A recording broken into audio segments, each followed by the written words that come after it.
HelloFresh takes the guesswork and the extra hassle out of planning and preparing delicious meals for dinner. America's #1 meal kit, HelloFresh gives you over 40 recipes to choose from each week. And then your farm-fresh, pre-portioned seasonal ingredients arrive at your doorstep with simple instructions to help you feel like the master chef of your kitchen. And did you know that HelloFresh is cheaper than grocery shopping and 25% less expensive than takeout? HelloFresh has been an awesome addition to our household's dinner routine. We all get involved and cook together, following the pictured step-by-step instructions. It's a fun quality time, and the meals are delicious. Give it a try and see for yourself. Go to HelloFresh.com/50havingitall and use code 50havingitall for 50% off plus free shipping. Again, to get 50% off plus free shipping, go to HelloFresh.com/50havingitall and use code 50havingitall.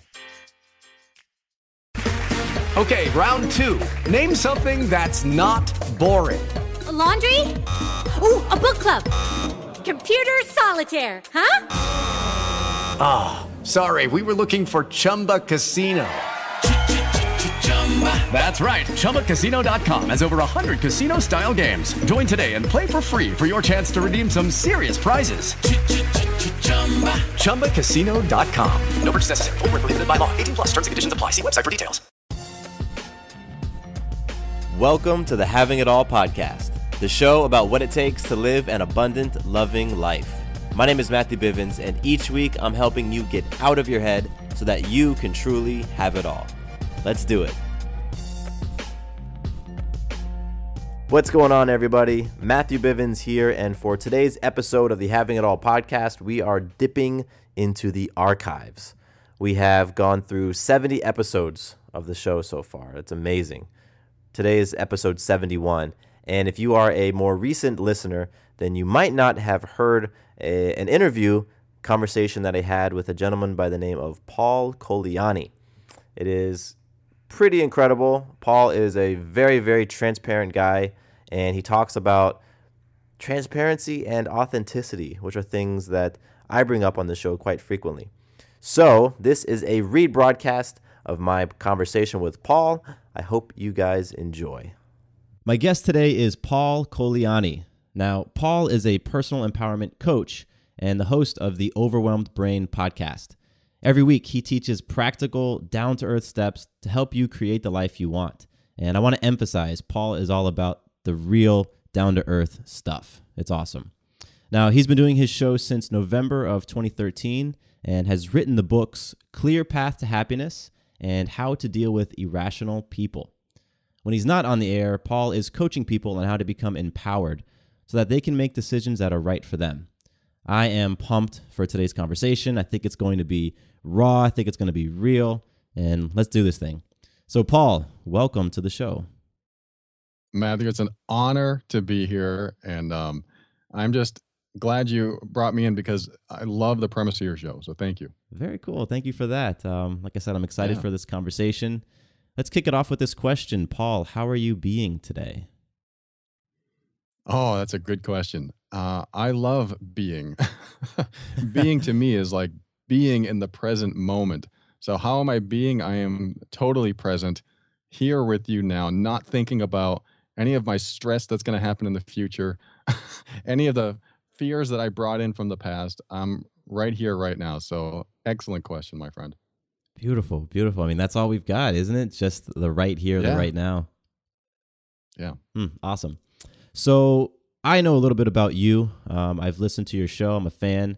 I've gone on your website and read your story, which, you know, you are transparent with your story on your website, and that is freaking cool. But for those people who don't know you, can you tell us a little bit about your story and how you became a personal empowerment coach? You bet. Thanks for reading my story and thanks for listening. That's an honor. I appreciate that. And you're welcome. Of course. you know, one of the reasons I'm all transparent. I was going to say mostly transparent, but I really am.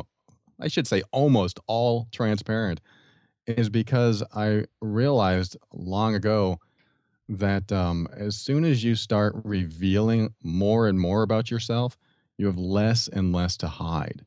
And hiding this stuff it like creates this negative feeling in your body, and you just store it in there, and you feel bad about it.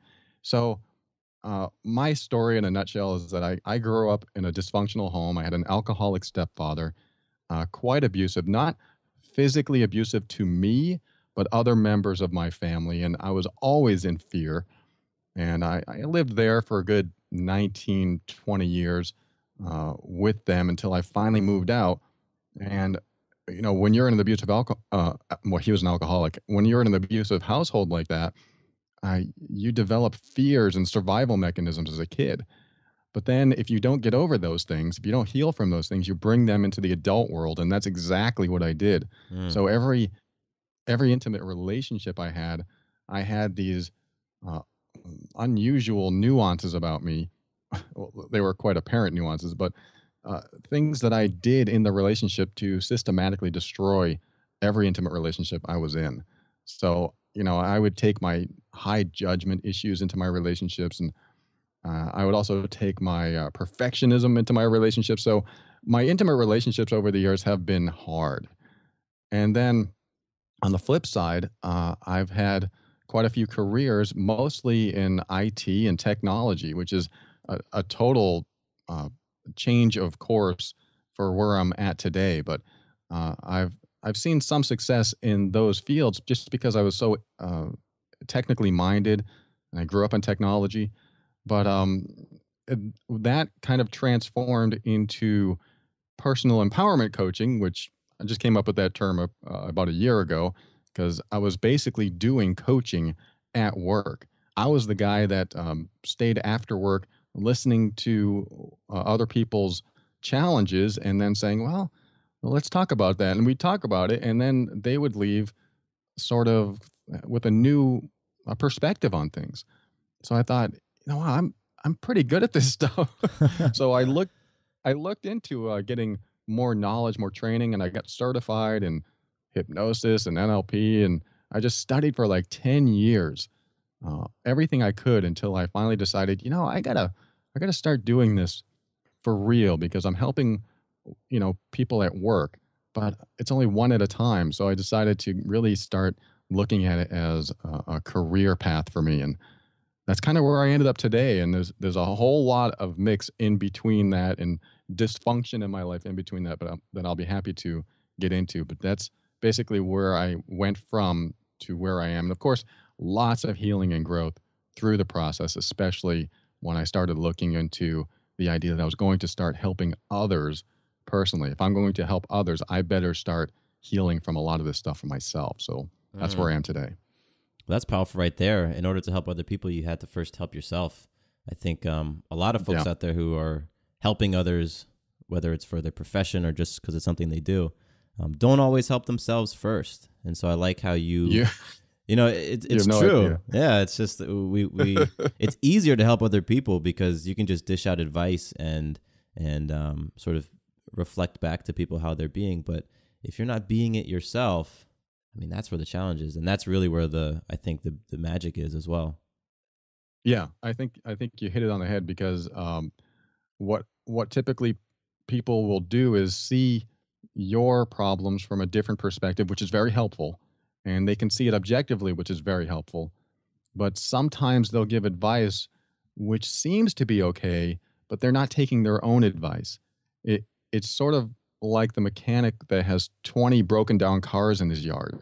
Yeah. It's like, do I trust this mechanic? He's got 20 broken down cars, but it's probably an unfair comparison. But the idea that when you grow and you heal and you process a lot of this stuff that you experienced as a kid or growing up or any trauma that you went through, when you actually do the work and heal from it, and then when you think of those moments in your past and they don't affect you anymore, you've done a lot of work. What I like to call evolved. You've evolved, at least mentally, from those things, and then you develop wisdom. Your experience in those areas of life caused you to grow and heal, and then you develop wisdom, which you can then share with others.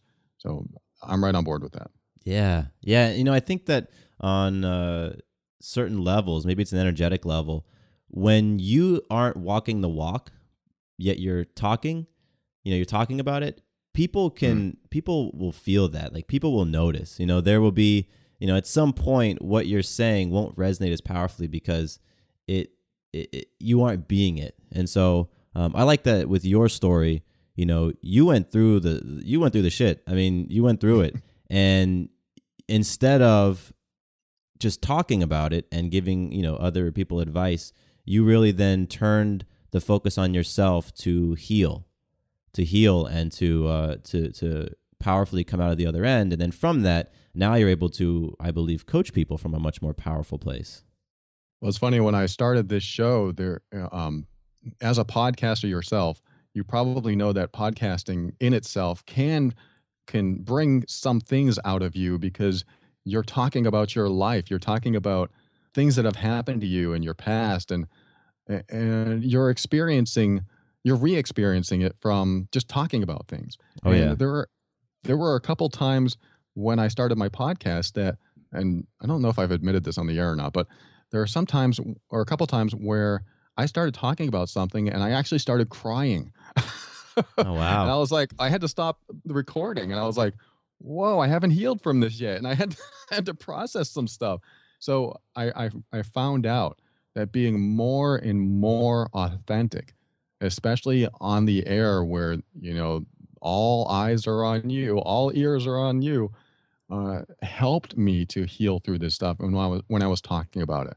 So yeah, there was like one or two times where I was like tearing up going, what?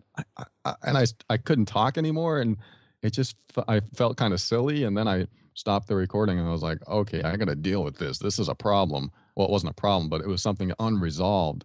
And so I learned that the more authentic I can be, and the more I express myself, either on the air or with other people, the more this stuff has a chance to reveal itself, to be processed and released. And that's just something I've been doing for years now. That makes me think about something that I read on your website. And let's see, I pulled the quote. I have it here. It says, it seems that at the peak of any type of personal growth and development is a challenge that tests just how much we've actually evolved. And that reminds, what you just said reminds me of that, because as you're going through this process of healing and growth and evolution, the universe is going to throw stuff in your path and it's going to say, prove it. You think you've evolved and you've healed, prove it. And, yes. It's in those moments when we are actually able to say, yes, I've evolved and I've healed, or you say, damn, I got more healing to do. Yes, I forgot I wrote that, but yeah, that sounds like something I'd say. Yeah, it came right from your site.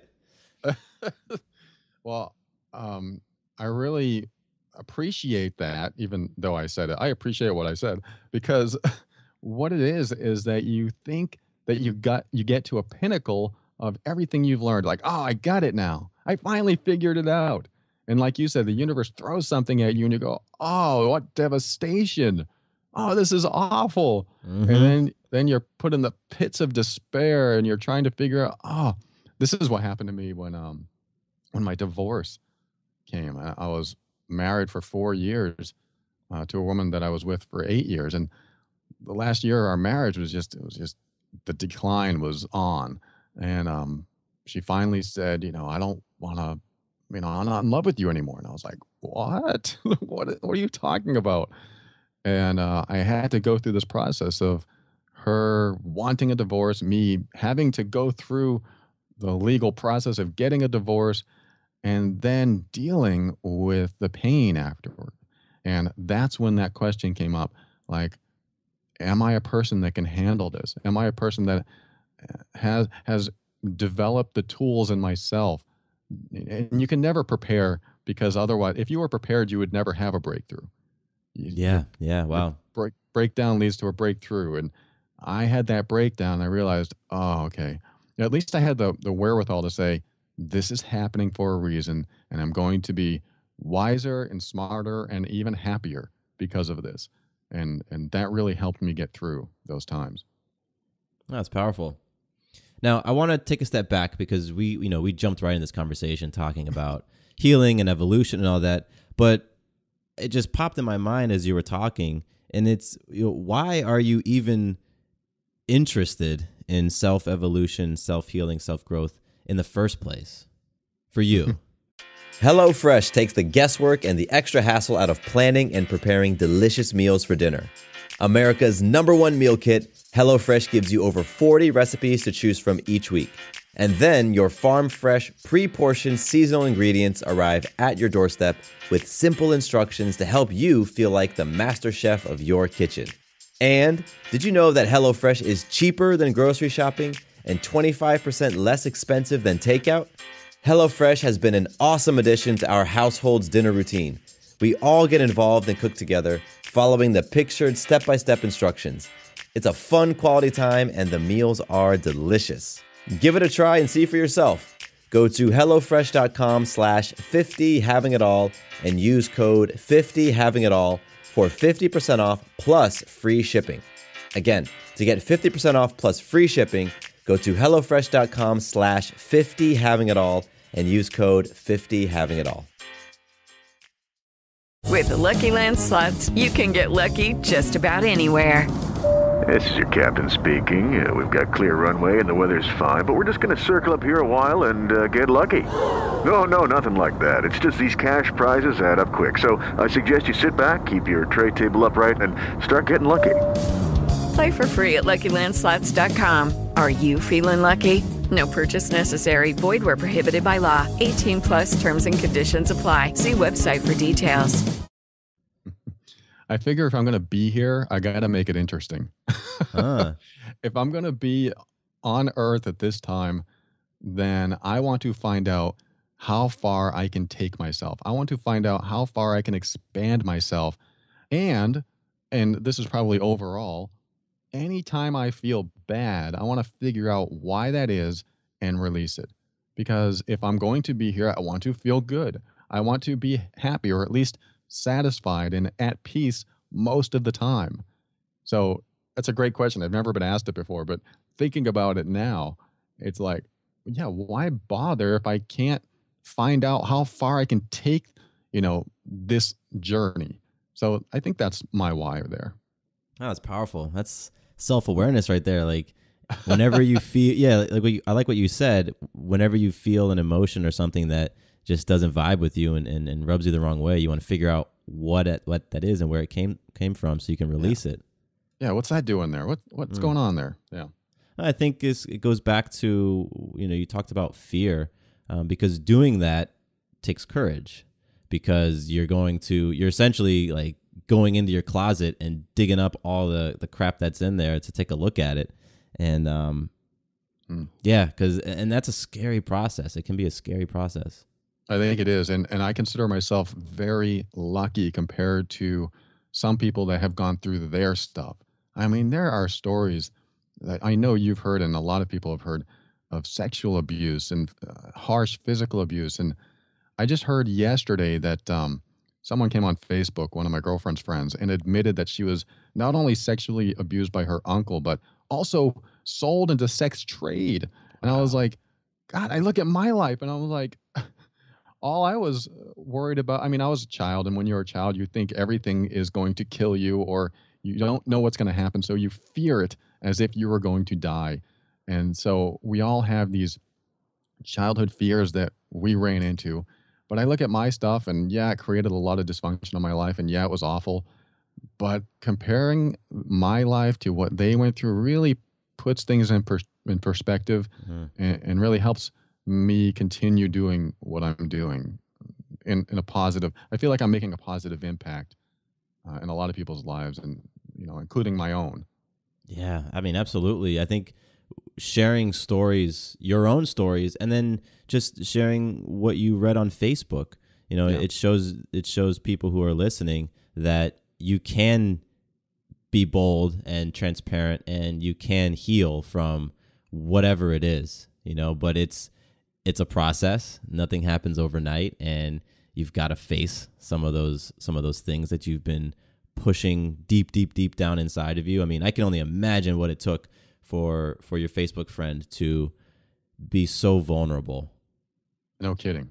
And that is exactly leads into one of the things that I encourage people to do, is that whatever shame or guilt or embarrassment or anything that you feel bad about that you are afraid to share with the world, at least share with one person that you feel safe with, or be bold and share it with the world. Because I think what happens is a lot of the negativity in our body that we feel, like we feel sad, we feel angry, we feel bad in general, is held there because we're afraid to say anything about it, because we're afraid to express it fully. And this is what I found out about myself, and this is what that woman did. She came online and she just admitted for the first time ever to anyone on Facebook that she was sexually abused, and she had this big story with it. And wow, that's amazing, because I know that's the first step into real healing. And I was just so proud of her. So I agree with that. Yeah. And I was having a conversation with another one of my guests a couple days ago, and it was on something similar. This topic of sharing those things with the world and putting it out there. And what she was saying was that, the first step is to just speak it. If putting it on Facebook seems like something that will kill you, like you're so scared of doing that you might die, then before you go there, just speak it, because it's a thought in your mind, but now turn it into words and speak it. And then from there, write it down.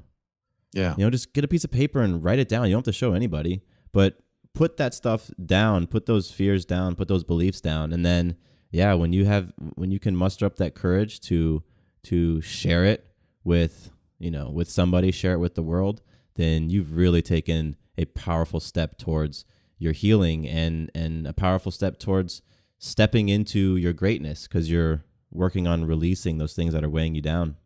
Yeah, well put. I agree. Man. So I want to jump back into your story, because you mentioned a couple of things, especially with relationships, some of the fears that you had. And fear, I think, can show up in many interesting ways. You talked about judgment, you talked about perfectionism, you talked about a lack of transparency. So share with me, how has fear shown up in those relationships, and kind of give me a peek into what that's looked like for you. Well, I think fear was the primary motivator in every one of my relationships. I mean, of course, I wanted to be in a relationship. I wanted to experience intimacy and sex and all the good stuff. But I was driven by fear in the sense that I was a high judger. When I was a kid, I developed a standard of perfectionism unparalleled, I guess, to a lot of people, because growing up in an alcoholic household, you basically fine-tune your own behavior to fit and cater to the alcoholic so you don't invoke their behavior. And that's what I did. I was like, when I act this way, he doesn't get mad. But when I act this way, he does. So I won't act that way anymore. And you keep doing that over and over and over again.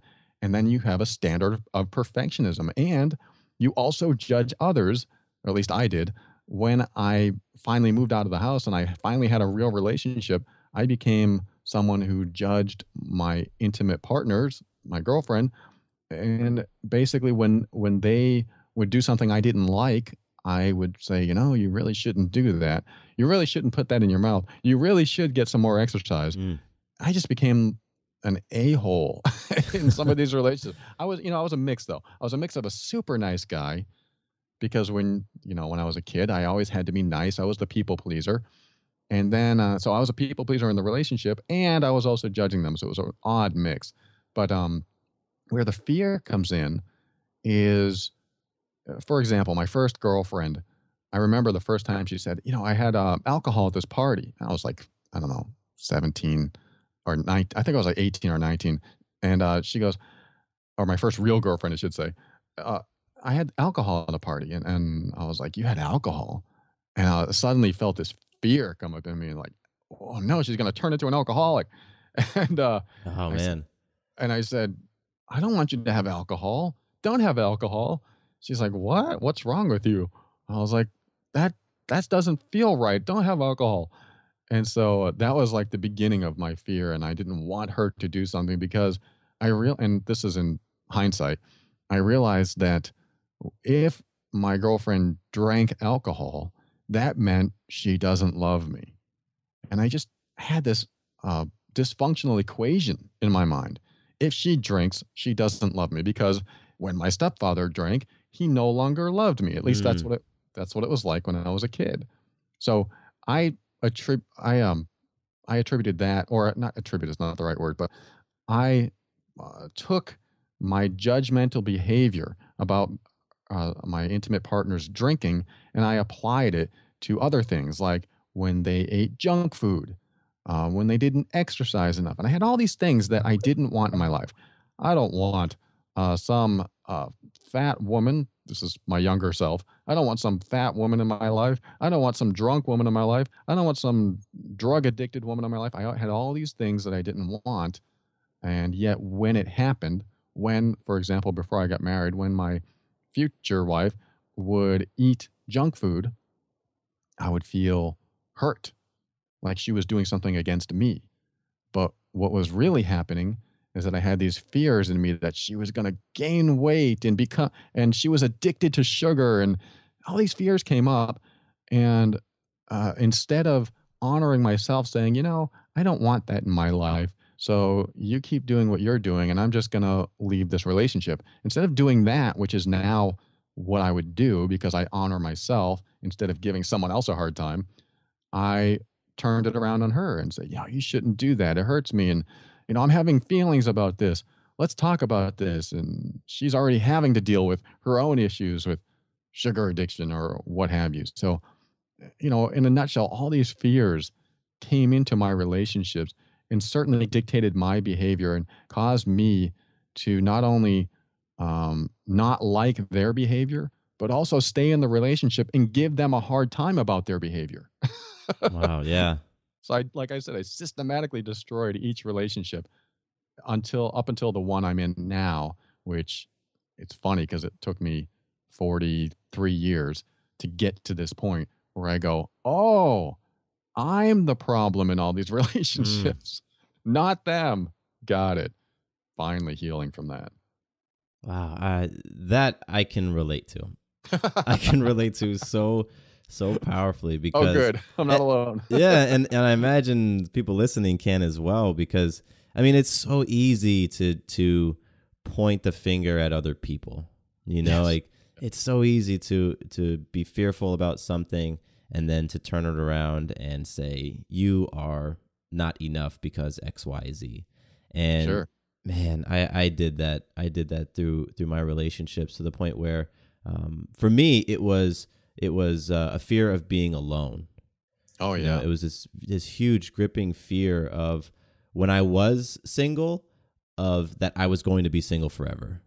That Oh wow. yeah, it was like nobody's gonna want to partner up with me. And I would watch my friends, and I'd watch people in college, and they would be hooking up and doing all that, and I wasn't doing any of that stuff. And then so when I finally did get a girlfriend, the big fear was she's going to leave me. And two things I think from what you said stand out to me. The first is that when you fear something, it ends up jumping in your face. You Yes. know, like with you talked about the fear of them drinking or eating or lack of exercise or whatever. And in whatever small or large ways, like you manifested these things to appear. So then you had to deal with it. And yeah, it's just Totally. so I completely actually forgot my second point. So yeah, it's that happens You're sometimes. stuck in the moment. Exactly. But now for you, what was there a moment when you started to look at yourself as the reason for your relationships going downhill? Or was it a process? How did that happen to where you started saying, man, it isn't the other person, it's me and how I'm experiencing life? What was that Yeah. like? Yeah. There's that happened just a few years ago when I finally, I knew that I had issues, but I never thought that I was the primary reason for the breakdown. And, it takes two. And there's always someone who continues to stay in a situation that is damaging them in some way. I stayed in situations that were damaging me in some ways, and that's a harsh word, but I think you understand. Oh, yeah. And in my mid-30s, I had a breakdown, which was basically the girl I was with, who I was going to marry, said, I can't be around you because you're always depressed. And when she threatened to leave, I was like, oh my God, what's happening again? This relationship is breaking down again. I thought this was the relationship that was going to last. And here it is again, breaking down again.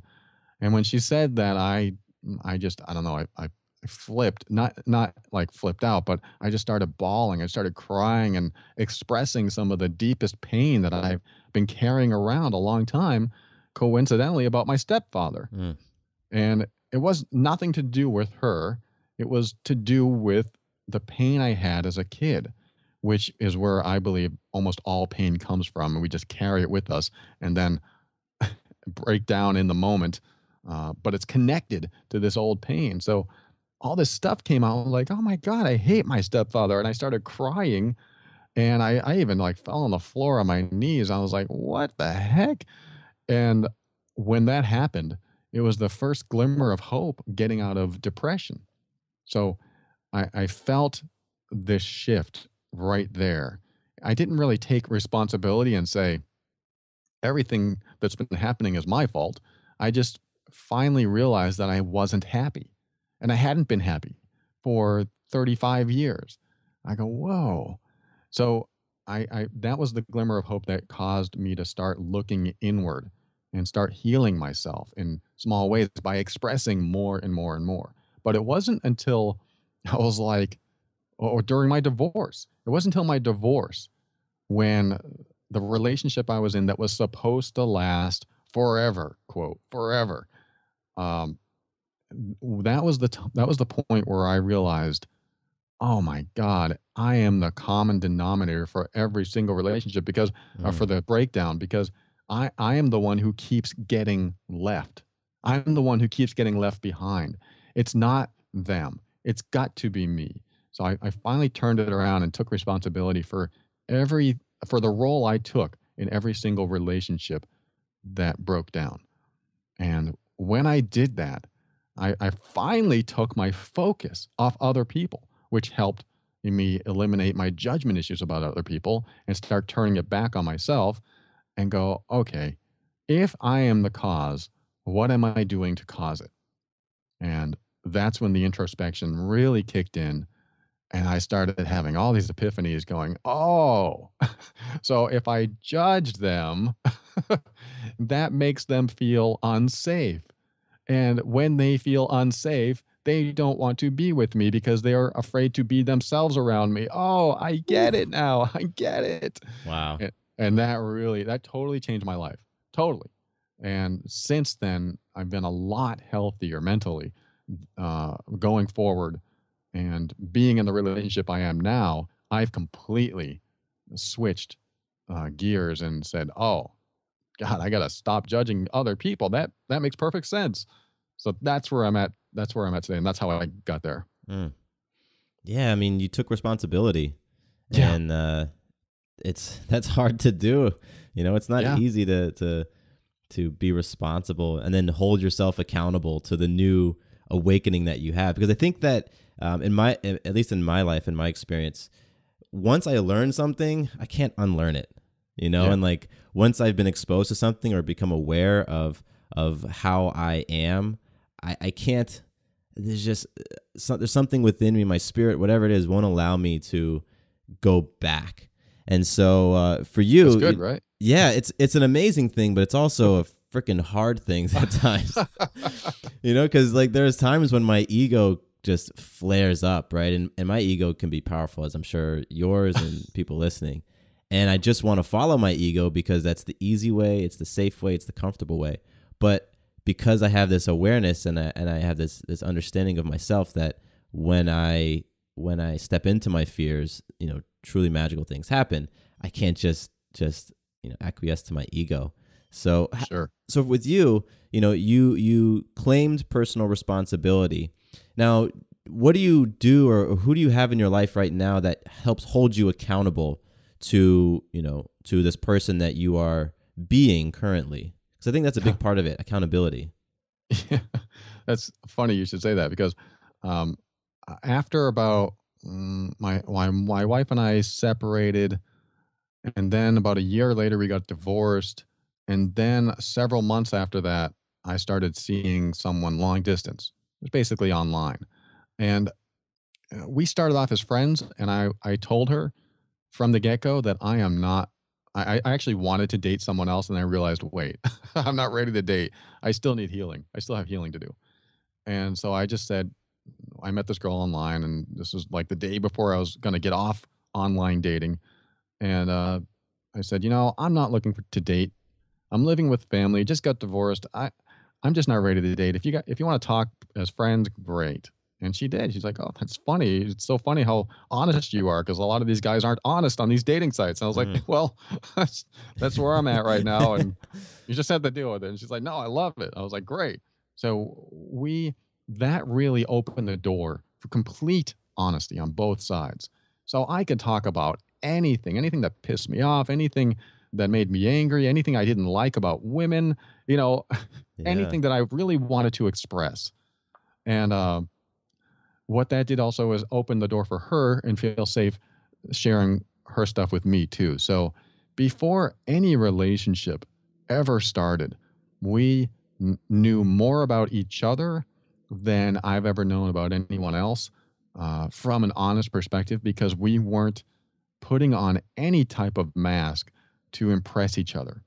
We were, in fact, at first, I was actually trying to repel her.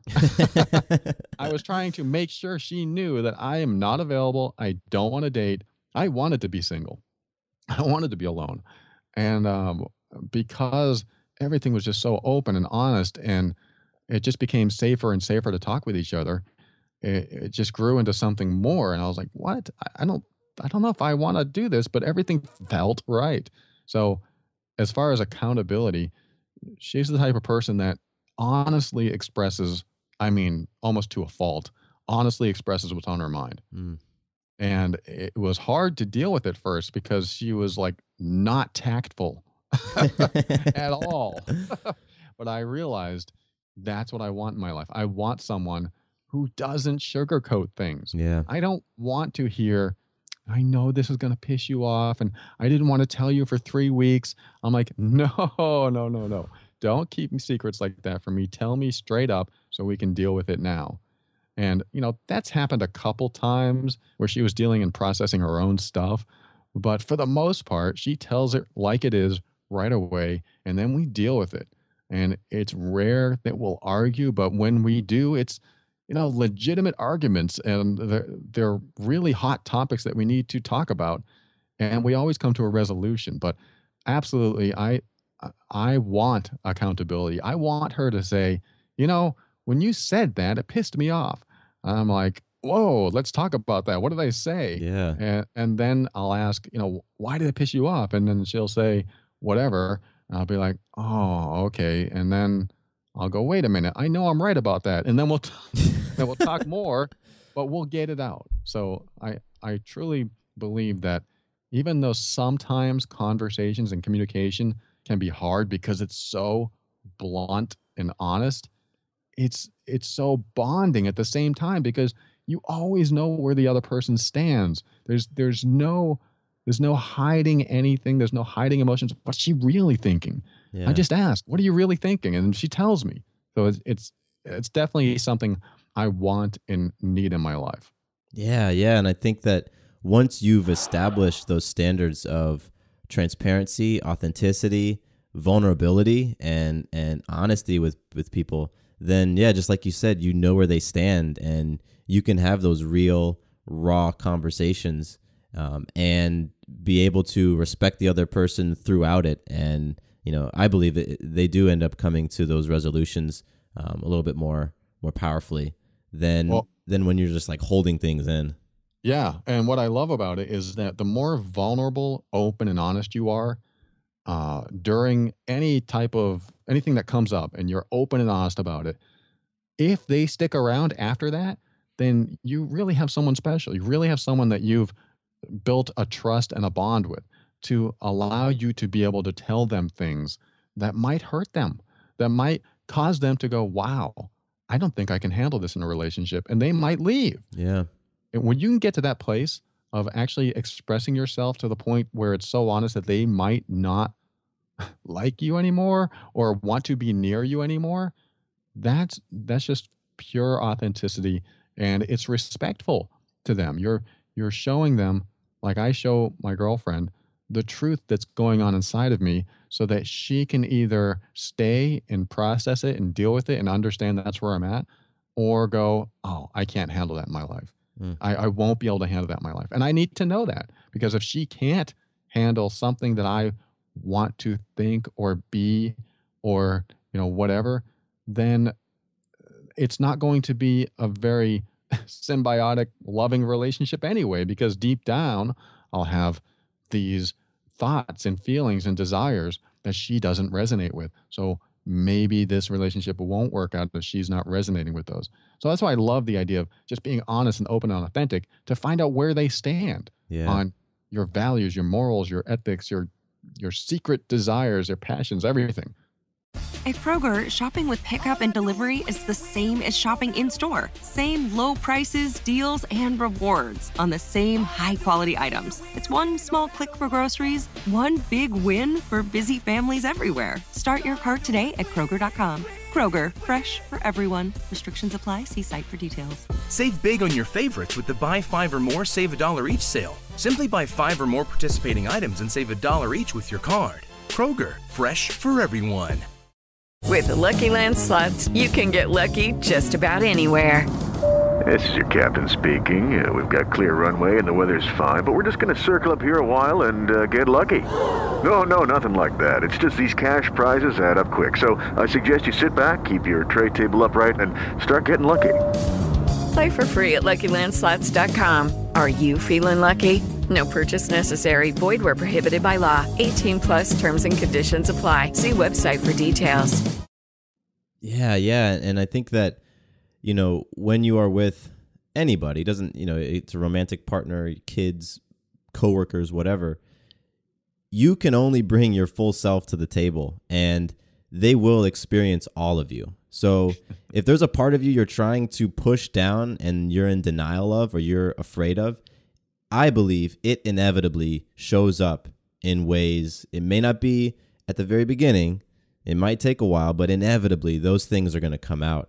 And so I think it's a beautiful thing when you can be honest with yourself, to look at those things straight in the eye and call them what they are, because then you can truly bring a more healed, powerful version of yourself into the relationship with your girlfriend, with your boyfriend, with your kids, with your coworkers, with your church, whatever it is. Like, you're truly bringing, yourself to the table, a powerful version of yourself. Plus you eliminate the dysfunction that happens when you do hide parts of yourself, because it comes out. What you don't express to the other person, like you said, comes out eventually. But sometimes it doesn't come out in the ways that are productive. Sometimes it comes out in the ways that are damaging or destructive to the relationship, to the communication, to everything, because you don't want it to come out. Yeah. So what you do is you try to keep that information about you repressed, but you lash out when they leave the toothpaste cap off or something and go, what the hell? I told you before. Like, that's not really about the toothpaste cap. That's about something else that you're not expressing fully. We need to talk about it. And haven't we all experienced that? Where like one little thing sends an avalanche of shit just flying at the other person, and they're like, what? Where did this come from? And man, yeah, that's real. Yeah. Yes, we've all experienced that. I haven't seen it in a while in my current relationship, which is good. That's awesome. But there are, there's minor things that come up, and sometimes it's a buildup of like, yes, but you've done it 300 times, and I've told you every time. Yeah. Wow. Well, I want to talk about your coaching a little bit because, you made that transition from working on yourself and really being a student of the process to then taking other people through it. And I know that you have experienced other people's challenges and, seen just the muck that people are going through and putting themselves through. And so I'm curious, what do you find the most common challenge among the people that you coach? I think one of the most common challenges among my clients is the fact that they are afraid to honor themselves and make the decision, make the choice, take action based on how they really feel inside. Because what happens is that I was going to say I'll deal with, but it's not really. I work with people that are in like a relationship of some sort. And that could be intimate, that could be a friendship, that could also be a work relationship. That could be any type of relationship with someone or something where they're afraid to say something or do something for fear of the consequences. So, Oof. yeah. I can relate to that. Yeah, right? I mean, so can I. And, like, for example, I remember the first time I stood up to my boss. There were two bosses. They're both co-owners of the company. And they were talking about this, one of my coworkers saying, this guy doesn't do this, and he's not doing this, and he's not making his quota, and he never answers the phone. And they were saying all this disparaging stuff about him. And I just had this anger welling up inside of me going, wow, this guy isn't even here to defend himself. And they're putting him down and putting him down and putting him down. And I finally realized that I had to say something, even though what I'm about to say could get me fired, at least in my mind. But it was more important to me to act out of integrity than to not act at all. And that's my first step into personal empowerment, really, but personal boundaries, honoring my personal boundaries. And that was saying, this is when I spoke up, he's not even here to defend himself, and you guys don't even know all the facts because you're never here either. And I'm like, okay, here comes the hammer. And they both stopped talking. And the big guy looks at me. He's the co-owner, but he's kind of the one who runs the show. And he says, that's exactly what we need to hear. Finally, someone's saying something that, says the truth. You're right. And I was like, what? In my head, I was like, I don't understand what's happening now. But it was the first time I realized, he was saying that, yes, you're right. He's not here, and we need to be here more often, and we need to know what's happening. So you're right. This is what we need to hear. And that really hit me because, people, especially in like management or bosses, they never hear the truth from employees because the employees don't want to speak up because they're afraid they get fired or demoted or whatever. Yet I spoke up, and then they appreciated it, they respected it, and they also admired me for it. Yeah. I was like, wow, this is like the opposite thing that I expected to happen. And not only that, I got promoted a few weeks later, and things really spiraled in a good way upward that that reinforced that it's always better to honor yourself. And that's what my clients have to deal with. They're in these situations where they feel like, I can't honor myself because it might make the other person mad. I can't honor myself because I might get fired. I can't honor myself because my husband might leave me. I'm like, wait. So you're with people that don't honor you honoring yourself. And then they stop and they go, oh, I never thought about it that way. You're with people that don't support you enough for you to honor yourself. You're with people, I think when you're in an intimate relationship, if someone loves you, then they support you honoring yourself. They support you in your decisions into doing what you want to be happy, to what you need to do to be happy. So if your husband or wife really loves you, they'll support you in your quest to find happiness, to find peace in your life. Even if that means that they might have to leave, or you might have to leave to find that peace. So if you can come to a place inside yourself that you wouldn't fear the consequence and just know that the consequence needs to be what it is, no matter what, then you can honor yourself. And that's what I try to reinforce in my clients. And when you get to that place of really, truly honoring what's inside of you and walking that authentic path, then a better path is laid before you almost always. It might be hard at first because somebody actually might leave you and you might actually get fired. But where do you stand after all the chips fall? And that's been powerful for my clients and myself going through this. Where do I stand after all the chips fall? If I tell you this, you might hate me, but this is what I feel inside. This is what I feel is right for me and what I need to do or what I need to say. And then we'll see what happens. Oh, yeah. Wow, that is powerful.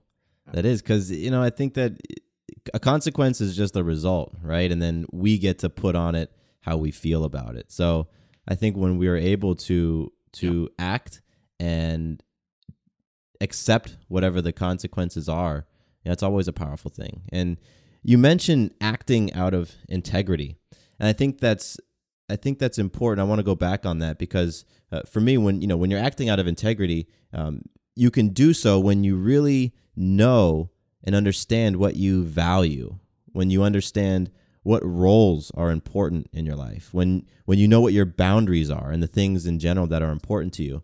So is that something that you coach your clients on, like figuring out what you value, who's important, what you're really playing for in life? I think values are one of the most important things that you should know about all the areas in your life. So what is a value? A value is what's most important to me about X. So if I look at the values in my relationship, what's most important to me about my relationship? And I can come up with a list. I want to be supported, respected. I want to feel a level of freedom that I can do what I want, but still, be with someone that likes to do what they want. So all these values come up. I want to, of course, I want to be happy. I want to have great sex. I want to have all this stuff. And I have all these values. I sell a worksheet on my website. It's called Stop Self-Sabotage, because when you're not in alignment with your values, you will sabotage yourself.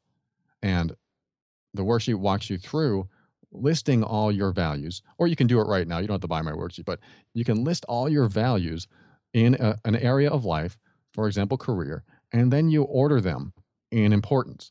So let's just say that your number one value in your career is freedom to take weekends off. How about that? I want a weekends off. And then you get a job that makes you work Saturdays. Because you have such a high level value, maybe your top value is having the weekends off, you will never be happy in that job. Yeah. Almost never, ever, because it will be in not alignment with your value. So if you have a value in your relationship where you need to feel safe with the person you're with, but they're constantly judging you, you will never be happy in that relationship. They could buy you a dozen cars. They could do everything else that's wonderful, but you don't feel safe. And if you don't cover that aspect, if you don't meet that value, you're not going to have a good relationship and it will break down. So I absolutely, that's one of the most important things in life, is to be in alignment with what you value most in every area of your life. And when you are, things always work out. They just have no choice but to work out because you're in alignment. You feel it inside and you walk the path of those values. Works every time. I'm going to link to the self-sabotage worksheet because I do think that's an incredibly important thing that we do, is go through and figure out what we value and then prioritize them. And Yes. and for the people listening, I mean, an easy way to know if you're out of line with your values, just like you said, is if you're feeling unhappy. Like if you're in a chronic state of unhappiness or unfulfillment with your job or your relationship, and you don't know why, you can't figure out why, then look at your values And maybe if you don't know why, it's because you don't understand, you don't know what you value. You haven't actually gone through the process of figuring out what it is you value, because I would bet money that somewhere in that job or that relationship, you are out of alignment with those values. And so I'm happy you brought that up, Paul. Well, it's an excellent point too, as far as I don't know why I'm unhappy. Yeah. That's what some of my girlfriends have said over the years. I don't know why, but when I'm with you, I'm not happy. And it's like, well, and at the time I didn't know why either, but now I can look back and go, oh, because you didn't feel safe. And we even went through this exercise, and you said you need to feel safe in your relationship, but I was the one that makes you feel unsafe. So how could you possibly stay in love with me? There's no way. So yeah, great point. Yeah, yeah. So I want to take a transition, and you're a guy who's all about transparency and authenticity and that courage. And we've talked a little bit about some of your previous challenges, and we talked about some of the challenges of your clients. But I want to talk about a current challenge that you are facing. And, I'm not referring to something small, something that, can just pop up and then goes away. I'm talking about what I call an epic challenge. That's something that you've been facing for a while now, and you've just been hitting your head trying to get through it. And so I'm putting you on the spot, so to speak, Paul, to just share what is a current epic challenge that you're working on. That's a tough one, because I think life is a challenge in itself, but I'm not going to give you that. That's corny. I appreciate that. No. So thinking about this now, like, okay, yeah, I want more money. I want a bigger house. I want to live on the lake. These aren't really challenges. They're things I'm working. I guess those are goals.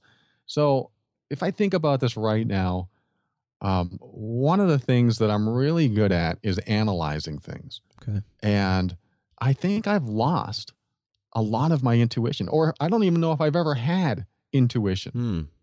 So it's kind of an odd answer, but I think one of the biggest challenges for me is getting in touch with my intuition. I'm in touch with my emotions. I'm in touch with my feminine side. I'm in touch with my masculine side. I'm not afraid to admit any of that stuff. But when it comes to intuition, and I've been talking to my girlfriend about this, who is very much in touch with her intuition, and friends of ours that are in touch with their intuition, and they trust their intuition, and they just follow the path that their intuition tells them. And all I have is like, well, that doesn't make sense. It's something logical. That's not logical. That's not rational. That's not intuition. It's not where I'm really connected. And I asked my girlfriend, I was like, how do I get in touch with my intuition? How do you do it? And she goes, you just know. And I'm like, I don't know. Like, that doesn't help me out. Yes, exactly. So I was like, okay. And so I've been has been my biggest challenge. Because in my life, whenever I think I'm following my intuition, I'm always wrong. Always. And, you could look at that esoterically and say, well, you're wrong, so the challenge would be presented to you so that you could learn from it. But it's like, I would like to be right sometimes. Yeah. So the hardest thing for me has been trying to improve, enhance, work on my intuition, which is really, intuition could be defined many different ways. I like to look at it as just like an inner knowledge that you just know something's wrong. It's kind of like when you meet someone and you subconsciously detect some sort of body language, but you don't sense it consciously. Your intuition kicks in and goes, there's something bad about this person. Don't trust this person. And for the most part, when I observe people, I get that. I'm all on that, because I realize that if I can't sense it consciously, my unconscious is going to pick up the slack. No problem. Yeah. But when it comes to, I have a decision to make. Do I go this way or do I go that way? This way might, like say a job decision. This way might pay $1,000, and this way might pay $5,000, but this way is risky. So I have these intuitive things that I could probably use my intuition for. And this is what I've decided, this is what I've learned to do, is that when whatever I call my intuition kicks in and goes, you need to take path A, then I go, got it. So you're telling me to take path A, I'll take path B. All right. that has helped me. Wow. That has helped me follow the right path, which means my intuition is wrong. So what's going on there? So yes, That's interesting. I'll just end it there and say my intuition has been the biggest challenge for me, and I am working on it. And I think as long as I understand what message it's giving me and I know how to interpret it, then I just take the path that it doesn't tell me to take or something like that. Well, it's interesting about that because earlier you talked about those experiences that we have as a kid. You know, you feel like they shape you and they shape, you know, your fears and your behaviors, and you kind of carry those with, you know, throughout your life. I'm curious if with you and your intuition constantly pointing you in a direction that, you know, you don't want to go in, if that has something to do with like a mechanism or something that you learned or programming that you picked up from when you were young to sort of protect you. And so what you're experiencing now is, wait a minute, all these times, you know, my intuition perhaps has been influenced by fear and it steered me in the wrong direction. But now if I don't listen to it, I get to go to a different direction, a different outcome. That's huge. I never thought of it that way. That is major. And that is just something like I'm going, whoa, you're blowing my mind. So it might actually be that. It might actually be when I was a kid, I go in one path, it's dangerous. I go another way, that makes the most sense to keep me out of danger. So yeah, maybe you're right. Maybe some survival mechanism as a kid I developed purposefully, and now I call that my intuition, purposely to meaning that I needed to survive. We developed survival mechanisms to survive, even though it's a strong word. But I brought that into my adult world, and I go, oh, so my intuition tells me to do this. Well, that might be something that was programmed in me as a kid. So maybe I need to reverse engineer this a little bit and figure out, okay, if it tells me to go that way, that's probably because all these mechanisms, like you said, kicking in, going, okay, this is the safe path, and this is why, and this is why, and this is why. Yet as a, you know, when you're an adult, the safe path that was something that you followed as a kid doesn't necessarily apply when you're an adult.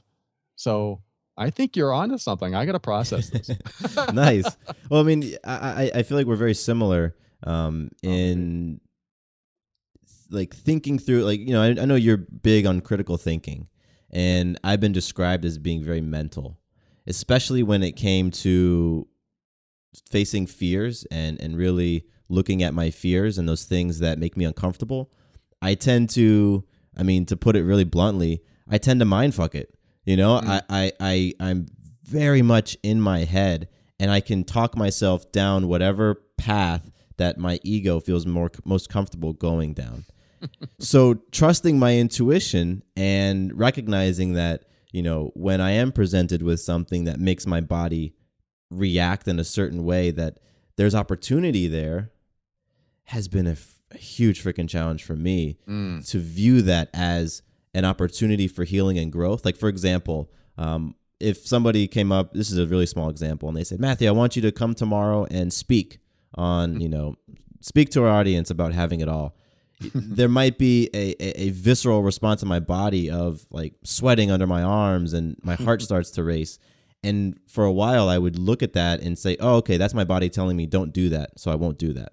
Yes. And then my ego comes in and says, yeah, don't do that. I mean, that's dumb. They can just listen to your podcast. You don't, speaking is you're not interested in speaking anyway. And then my ego just starts doing its rationalization thing.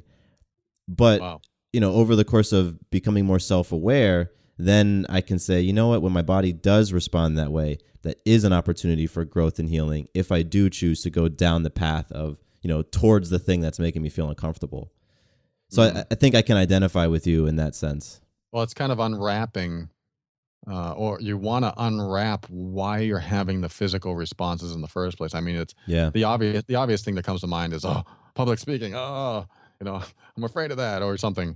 Whereas somebody who's done it for a long time may not feel that way. And, but at the same time, your ego kicks in and then reinforces these negative feelings that you had about it, causing you to even go further away from agreeing to that. And I like your process. Maybe it's just breaking it down and going, okay, I'm having everything in especially my ego is saying, don't do this, don't do this. And then you step in as your non-ego self and go, look, let me think about this a different way. Let me take out you out of the equation. If my ego wasn't in the equation, what would I say? Whoa, that changes things a little bit. So, Paul, I have one final question for you, and this is a question that I asked all of my guests, and I'm always very, very interested to hear the response. So, in the context of this show, having it all means having an abundant, loving life. And I'm curious, to you, what does having it all mean? An abundant, loving life. I think having gone through the worst of things that gave me the tools that I need to handle in almost any situation in life, like any setback that I come up to in life, having those tools that I can be prepared for the most part for that setback to handle it gracefully is, to me, having it all, because you're never going to be devoid of the challenges. The challenges are always going to come, and they're always going to be more than you can handle. And I shouldn't say it that way, but the biggest challenges, the biggest life lessons are always going to be more than you can handle, so you can learn the lesson. So having gone through so much in developing and healing from that and developing tools to know that the next time, like the girl in my life wants to leave me, or I get another divorce, or someone dies, or a pet dies, or someone betrays me. All these things are going to happen in life. Sometimes they don't. Like maybe you'll never be betrayed, but you just have to, when you get to that point where you have dealt and healed from those things, to me, having an abundant, loving life is just having the tools because of my healing. And anytime I feel negative in any way, having the tools to address that and process it and heal from it. And I'm still working on things. There's no way that I'm perfect, or I'll ever get perfect, or I'll ever be there. But just having those tools, knowing that, okay, I need to take a break and stop and work through this, makes me feel so grateful, because there are people who go through their entire lives without even wanting to learn the tools to heal. I'm just going to keep this anger until I'm dead. I don't care. I'm going to be pissed at my brother until I'm dead, and I don't care what happens to him. And that just like eats away at you. It turns, I don't know if it's real cancer, but it's a cancerous thing inside your body that just eats away at you when you hold on to this negativity. So to be able to get rid of all that to me is abundance. That's a positive, wonderful feeling, to not have all this negativity that I could have been storing continually through life. And then when it comes up, I deal with it and heal through it. There's my answer.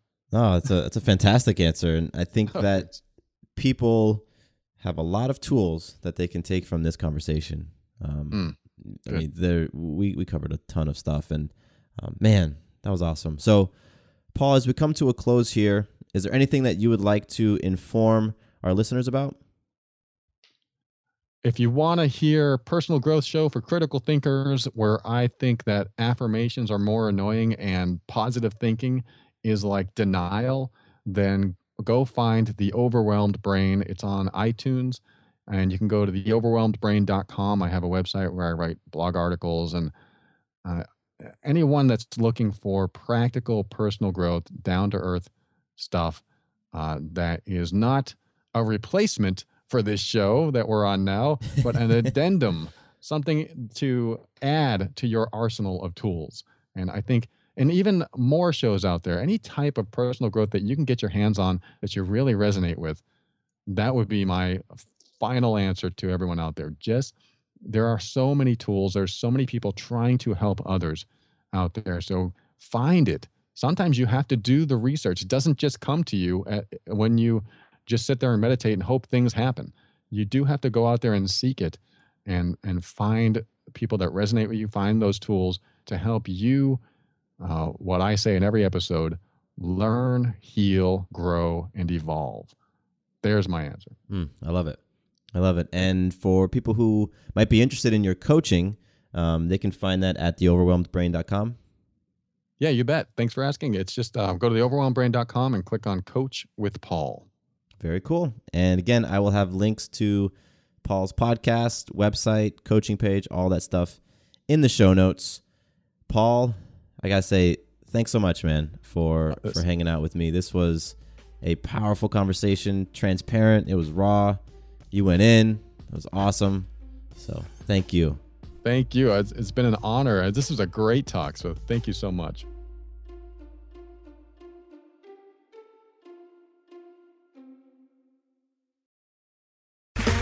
Okay, round two. Name something that's not boring. A laundry? Ooh, a book club. Computer solitaire, huh? Ah, sorry, we were looking for Chumba Casino. That's right, ChumbaCasino.com has over 100 casino-style games. Join today and play for free for your chance to redeem some serious prizes. ChumbaCasino.com. No purchase necessary. Void where prohibited by law. 18+ terms and conditions apply. See website for details.